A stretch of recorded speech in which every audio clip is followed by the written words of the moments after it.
Dimanche à 19h30 sur la première.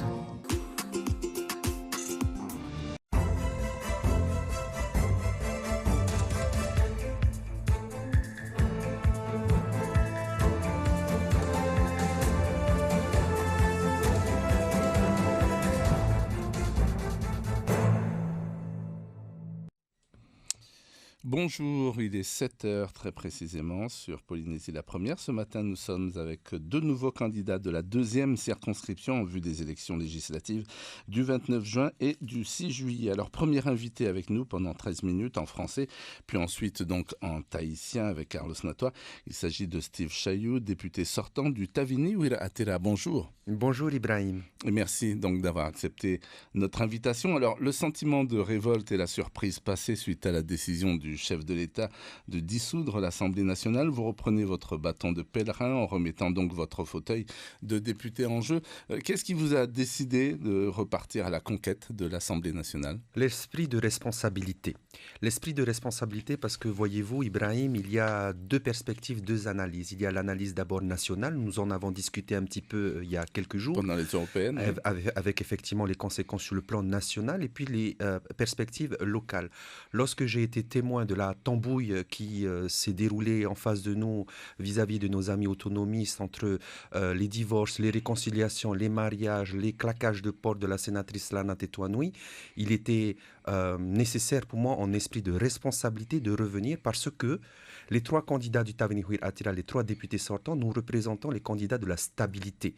Nous n'avons pas changé, nous sommes issus d'un parti politique, nous avons fait campagne ensemble et nous sommes aujourd'hui les candidats de la stabilité et de la continuité, de la cohérence face aux candidats finalement de l'opportunité politique qui se représente face aux électeurs polynésiens que les électeurs ont déjà sanctionné. Les alliances de circonstances ont déjà été sanctionnées par les électeurs l'année dernière lors des élections territoriales. Et donc, oui, nous reprenons notre bâton de pèlerin pour revenir sur le terrain politique, pour défendre nos valeurs qui n'ont pas changé, notre programme qui n'a pas changé, et c'est pour ça que nous revenons.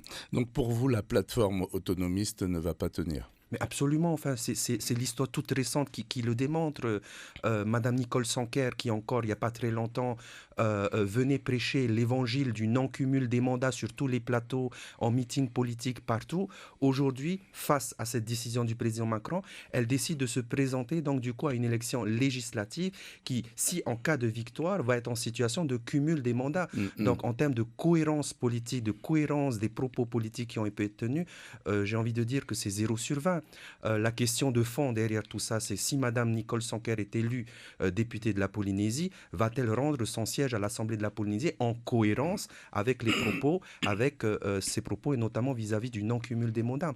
Je voudrais aussi rajouter, et avec énormément de respect, que ce que je déplore dans cette candidature opportuniste, dans cette candidature de compromission, c'est que nous avons assisté à des combats fratricides, des insultes mutuelles entre Madame Nicole Sanquer et le président Édouard Fritsch pendant de nombreuses années.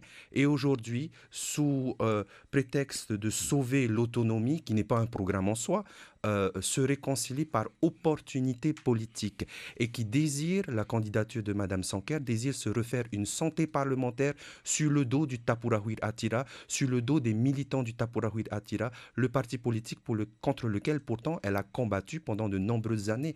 Donc non, je ne cautionne pas ces candidatures opportunistes. Je pense qu'au niveau de nos amis autonomistes, il y aurait eu des candidatures beaucoup plus légitimes, en tout cas sur la deuxième circonscription. Vous pensez à qui ? Je pense notamment, et en toute franchise, à Madame Tepuarau Iterithei, qui, non seulement d'un point de vue électoral, a démontré sa force politique, elle était tête de liste du Tapura Wira Atira l'année dernière, donc elle a un poids politique, Madame Tepuarau Iterithei, et donc en toute légitimité, je pense, ça aurait dû être Madame Tepuarau Iterithei et non Madame Nicole Sanquer qui, encore une fois, compte sur les voix du Tapura Wira Atira pour retourner à l'Assemblée nationale et donc qui a signé la mort du Ahereya Porinitia. Hier, c'était Ahereya Porinitia, aujourd'hui, c'est devenu Ahereya Tapura. Non. Donc ces candidatures-là, opportunistes, je veux me battre contre ces candidatures. Et c'est la raison pour laquelle, en responsabilité et afin de maintenir une stabilité des 3 députés, parce qu'il est important que les 3 députés puissent parler d'une seule et même voix lorsque nous siégeons à l'Assemblée nationale. Le lendemain des élections législatives qui arrivent, je mets ma main à couper que cette plateforme autonomiste d'opportunisme politique sera déjà terminée. Et ça a déjà commencé avec le départ fracassant de notre sénatrice Lana Tetuanui et tout ce que nous avons pu observer ces derniers jours. Ce n'est pas le sentiment de goût d'inachevé qui vous anime, donc pour le fait de ne pas avoir terminé en fait votre mandat, c'est parce qu'il... Bien sûr qu'il y a un goût d'inachevé, parce qu'effectivement là nous allons être jugés sur un bilan tronqué. Je voudrais rappeler à nos téléspectateurs que normalement une mandature dure 5 ans. Or là, le président Emmanuel Macron casse l'Assemblée nationale, dissout l'Assemblée nationale au bout de 2 ans seulement. Et donc nous revenons encore devant les électeurs qui, en toute franchise, entre vous et moi, sont fatigués des élections, sont fatigués de année après année de continuellement aller voter. Et je les comprends. Nous avons été élus en 2022 pour une mandature de 5 ans. Donc, en toute logique, nous devrions revenir au bout de 5 ans, vous proposer un bilan. Or, ce qui veut dire que le bilan que vous proposez ou que vous allez proposer est tronqué quelque part ? Il est tronqué du fait même de cette dissolution de l'Assemblée nationale. Mais quoi qu'il en soit, vous avez vu bien évidemment qu'en 2022, nous avons formé une équipe. Les 3 députés ont formé une équipe, une cohésion d'équipe. Lorsque nous avons gagné, nous avons maintenu cette cohésion, nous avons travaillé en équipe, et lorsque nous avons été élus, nous avons effectivement instruit les dossiers de manière commune. Et c'est pour ça que je voudrais insister sur le fait qu'il est important d'envoyer des parlementaires à l'Assemblée nationale qui ne seront pas divisés les uns les autres, qui ne seront pas individualistes les uns vis-à-vis des autres, mais qui parleront d'une seule et même voix au sein d'un même groupe parlementaire. Or là, nous avons déjà une préfiguration de ce qui pourrait éventuellement arriver entre Mme Nicole Sanquer qui déclare vouloir siéger au centre, sauf qu'à mon avis, Mme Nicole Sanquer n'a pas très suivi l'actualité française. Aujourd'hui, il n'y aura plus de centre. Le centre va être représenté par Emmanuel Macron, divisé justement entre les extrêmes, entre l'extrême droite et l'extrême gauche. Ce qui veut dire que si, en cas de victoire, Mme Nicole Sanquer redevenait députée, elle siégera bien évidemment sur les bancs de la Macronie pour soutenir le président Emmanuel Macron. Vous, en tous les cas, vous voulez vous lever pour faire barrage au Rassemblement national ? Absolument, on veut faire barrage à l'extrême droite parce que nous savons pertinemment que l'extrême droite sont les héritiers de Pétain. L'extrême droite, c'est l'héritier du régime de Vichy. Donc, au-delà de la tambouille politique locale, au-delà des à l'échelle locale, il y a aussi, et c'est pour ça que je voudrais élever aussi le débat sur le plan national, il y a ce danger de l'arrivée au pouvoir de l'extrême droite au niveau national, parce que si cela va avoir un impact en France hexagonale, automatiquement, il va y avoir un impact sur tous les Outre-mer et nous inclus. Donc oui, nous voulons faire barrage à l'extrême droite. Nous ne sommes pas là pour faire campagne sur des thématiques habituelles dont nous avons l'habitude de la part des autonomistes. Vive l'autonomie, vive l'autonomie. L'enjeu dans ce scrutin, il est un enjeu national. Il ne s'agit pas d'autonomie ni même d'indépendance. Il s'agit là de faire barrage à l'extrême droite pour éviter autant que possible que ce parti arrive au pouvoir. Et de quelle manière alors ? De quelle manière, c'est-à-dire ? Vous allez faire un barrage ?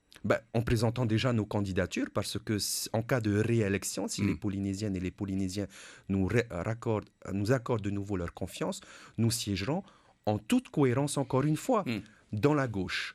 Nous ne changeons pas, nous restons constants sur nos positions, nous restons constants sur là où nous allons siéger et surtout, ce qui est très important, l'unité des 3 députés qui parlent d'une seule et même voix, ce qui ne sera pas le cas, je le dis, si jamais c'était des députés autonomistes d'opportunités, d'autant plus qui se présentent et qui soient malheureusement élus. Alors, on n'est peut-être pas sorti de l'auberge, entre guillemets, puisque vous avez entendu certainement Jordan Bardella, donc le chef de file du Rassemblement national, qui souhaite donc obtenir la majorité absolue. Si la majorité relative, ça ne l'intéresse pas. Il se dit que ce sera impossible de gouverner. Ça voudrait dire quoi ? Si jamais il est appelé et il refuse d'être Premier ministre, on repart pour d'autres élections ? On repart surtout pour de l'instabilité. Et d'ailleurs, la position de M. Bardella par rapport justement à ce que vous évoquiez est une position irresponsable, qui n'est pas digne d'un leader politique, d'un responsable politique à l'échelle nationale. Ce qui doit motiver les uns et les autres, c'est le sens des responsabilités face à nos engagements politiques. Donc il ne s'agit pas de vouloir être tatillon par rapport justement à est-ce que nous allons avoir une majorité absolue ou pas. Il s'agit en responsabilité d'assumer justement les fonctions auxquelles ils seront appelés si jamais les électeurs françaises et français, polynésiennes et polynésiens accordaient leur suffrage à l'extrême droite. Alors, on va parler un peu plus des projets, de vos projets. Dans la profession de foi du Tavini Wirattila, on constate que le nucléaire figure en tête de vos 7 grandes priorités. Vous pensez que cela correspond en fait à une urgence pour les Polynésiens ? Dans la mesure où encore aujourd'hui c'est un dossier qui n'est pas encore terminé. Je voudrais rappeler à nos téléspectateurs, à nos auditeurs que en seulement 2 ans de mandature, nous avons réussi à mettre en place une commission d'enquête sur le CEP et les conséquences du CEP, ce qui n'a jamais été fait pendant toutes les mandatures de nos députés précédents autonomistes. Qu'est-ce que c'est qu'une commission d'enquête sur ce sujet particulier ? Une commission d'enquête, c'est l'arme la plus puissante dont dispose un parlementaire afin de convoquer tous les responsables devant cette commission d'enquête afin de répondre aux questions des députés que nous étions. Là, ces gens-là doivent prêter serment de dire la vérité. Et qu'est-ce qui s'est passé dans le cadre de cette commission d'enquête que nous avons commencé à entamer et qui, bien évidemment, a été stoppée par la décision d'Emmanuel Macron? Nous avons effectivement eu la confirmation de certains responsables hexagonaux qu'ils étaient bien au courant de la nocivité des essais nucléaires dans notre pays avant même l'installation du CEP, ce qui vient effectivement confirmer ce que le Tavini Wirattila a toujours dénoncé et ce qui vient infirmer ce que les autonomistes ont toujours affirmé, c'est-à-dire que la non-nocivité des essais nucléaires jusqu'à récemment, lorsque le président Frisch nous a avoué qu'ils nous ont menti pendant 30 ans. Madame Nicole Sanquer, est-ce qu'elle cautionne tout cela, puisque à ce moment-là, elle s'était désolidarisée du Tapura Wirattila. Donc il y a des enjeux aussi, il y a des paroles qui ont été dites, et je pense que ce qui est important en politique, c'est de ne pas se dédire, c'est de rester constant, de rester ferme sur ses positions et sur ses valeurs et sur son programme. Et malheureusement, ce que je constate, c'est qu'en face de nous, nous avons justement des candidats qui ont les dents un peu longues et qui se précipitent au travers de cette brèche irresponsable qu'a créé le président Emmanuel Macron par pure opportunité politique. Donc, si je vous suis bien, ça va être votre priorité, ce combat donc contre le nucléaire. Il y a plusieurs priorités, Ibrahim. Bien évidemment que, effectivement, le combat sur le nucléaire reste présent. C'est un engagement du Tavini Wirattila depuis 40 ans. Mais il y a d'autres dossiers aussi. Il y a notamment ce qu'on appelle la contribution de service public d'électricité. En gros, qu'est-ce que c'est ? C'est un fonds d'investissement qui permet la péréquation du prix de l'électricité. Grosso modo, qu'est-ce que ça veut dire ? Ça veut dire que partout ailleurs en France hexagonale et dans les Outre-mer, le prix de l'électricité est le même pour tout le monde.